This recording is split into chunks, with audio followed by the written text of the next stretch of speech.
milestone for David Ortiz on Wednesday, becoming the all-time leader in hits by a designated hitter. It's one of the most polarizing topics in all of baseball, not the infield fly rule, but the DH. Ostensibly brought in to increase offense in the American League. It has done that, but still, purists hate the rule.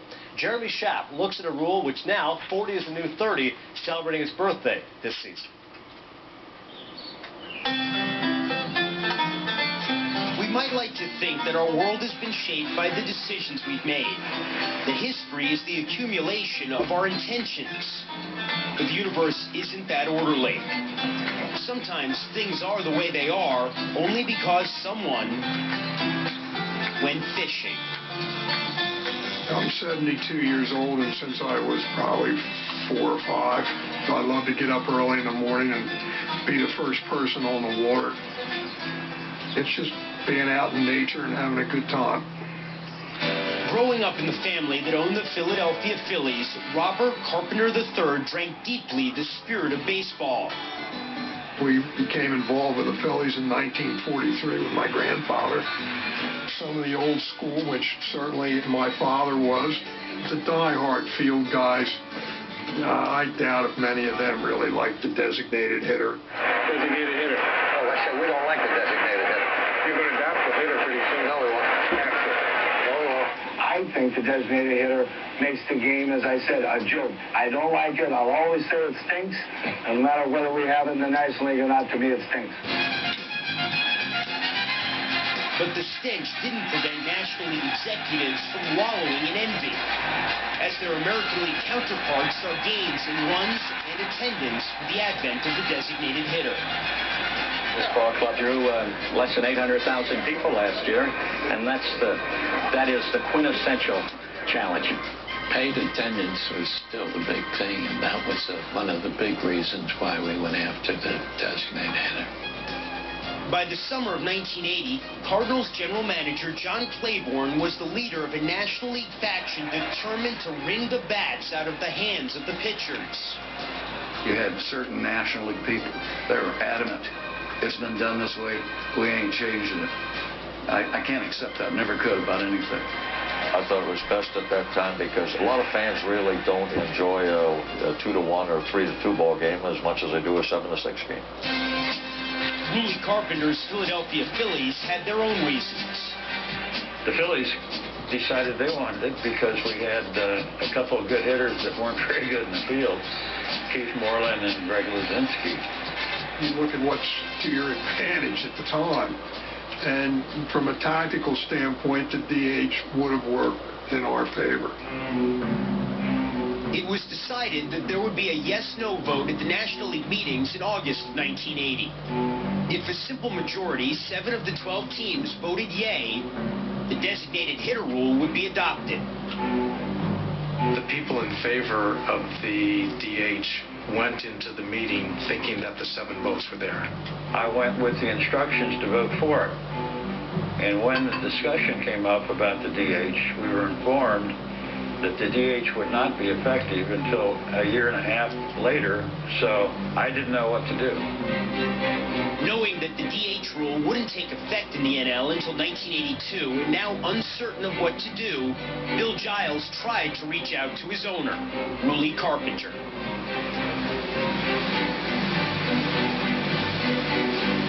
On August the 13th of 1980, the day that the vote was taken in the National League on the designated hitter, I was fishing with my daughter and my goddaughter at a location in the Delaware Bay known as the Anchorage.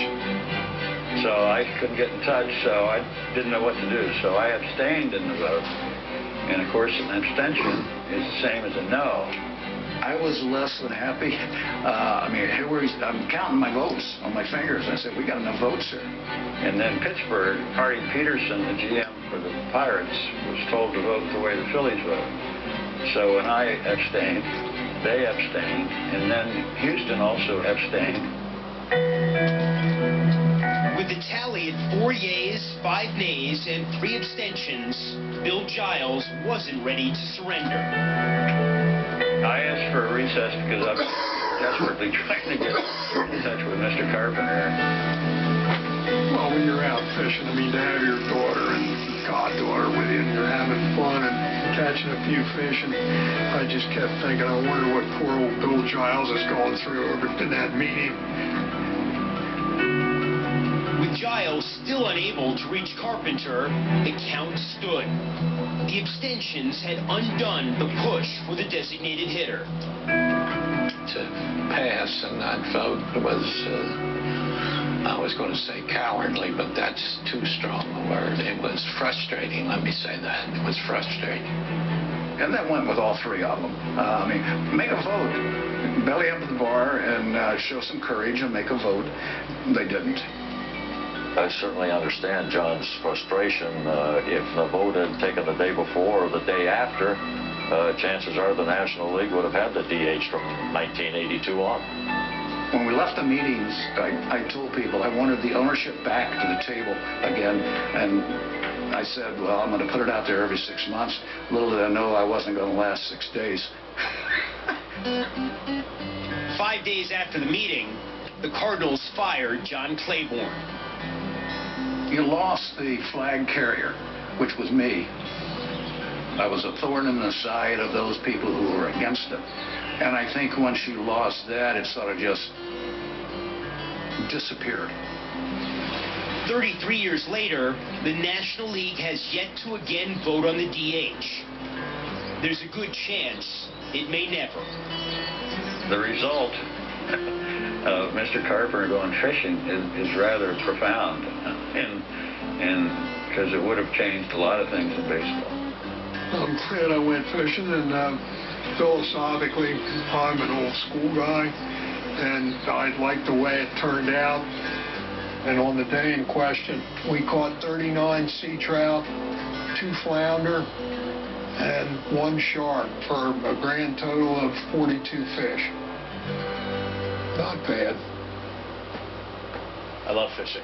We're going to have our own vote totals right now. Doug, pro or against the DH? I mean, I like the DH in the context of, look, I like baseball. I've seen it through the lens of having both leagues. Now, I was a National League baseball fan growing up. I played a lot of National League baseball, and I appreciate the strategy involved with double switching in the 3rd inning, being ready. I came off the bench a lot. I understand, like, the value in that. Obviously, if you have a lineup of all hitters, you don't have to do as much in the lineup context. So, you know, it's a different brand of baseball. For now, the discussion continues, and I think it's a healthy discussion. I don't know if it's going to resolve itself anytime soon, but we'll see. I like it just the way it is. I think it's fine in one league. You know, if you're... By the way, 162 career batting average there. We haven't. Well, I had a lot of interleague times where Oakland, when I was with Oakland, Kenny Rogers blew out a rib, whatever, before I got there, and so we never took BP before any of our interleague stuff. Because they didn't want us to get hurt, so that was a big disadvantage. Fair enough. Point is that if your pitchers aren't very good hitters, then work on it. Become better. I like the fact of the bunting. You know, you have teams that have better bunters, and that's a big advantage. If your pitchers can handle the bat, it is a big advantage when you're playing other National League teams. I am completely pro-DH. I hate watching pitchers hit. I hate the way that it forces the manager's hand. Well, now I have to make a pitching change because I want to get a pinch hitter in here. And I can tell you the union would prefer to see the DH imposed on both leagues, too, because it creates another 15 fairly high-paying jobs. All right, all you sports fans out there, it's you, the individual, the Tubosphere. Thanks for watching the sports clips that we brought you here at the OMSR. We are now going into the talk radio version, Gen 3.0. I am your host, Will, the alternative ESPN Sports Thrill. Yes, the clips are over. Sorry, it's not a bait and switch type deal. Most of you probably turned the channel off already. Just kidding. If you want to get involved, vis-a-vis comments, just be respectful to your fellow tubers and the show. We're able to bring you more clips than you otherwise would get because we abide by what's called the DMCA, Digital Millennium Copyright Act. It covers a fair use standard, minimal use, and derivatives. So the aforementioned clips, courtesy to ESPN and Major League Baseball, copyright as well. All the other original clips and the overall concept, all the original content, copyright to the one-man sports rant. All right, so talk radio-wise, sports subject-wise, and you know where you were based on the title, because this is the same baseline show for, I believe this is 3 parts, or 4 parts we're doing. The voting for the All-Star game, Derek Jeter returning, teams doing well, dude pitching it, Tampa Bay, the parts 3 and 4. The designated hitter rule, broke that up into a couple parts, you know, because of the aforementioned DMCA.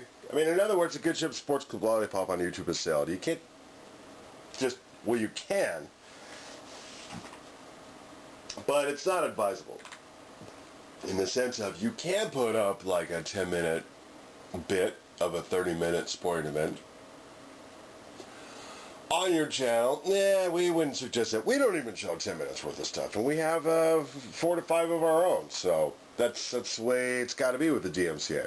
There has to be an amalgamation of your own original content when you're going to go out there and borrow others, and just giving courtesy to with our little itty-bitty ditty musical ditties, intros, and so forth. That doesn't cut it. There still has to be within the legality of it. All right, back to the sports talk with regard to baseball. So this was all pre, MLB All-Star game coming up this weekend. So I thought I'd cover, midweek before the weekend, as it were, midweek on a Thursday. There was a lot of stuff going on, and dumb luck will happen to run across today. That being Thursday, July 11th.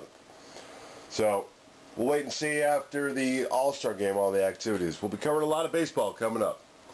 All right. Thanks for watching. Later days. More signature plays. No silly DUIs.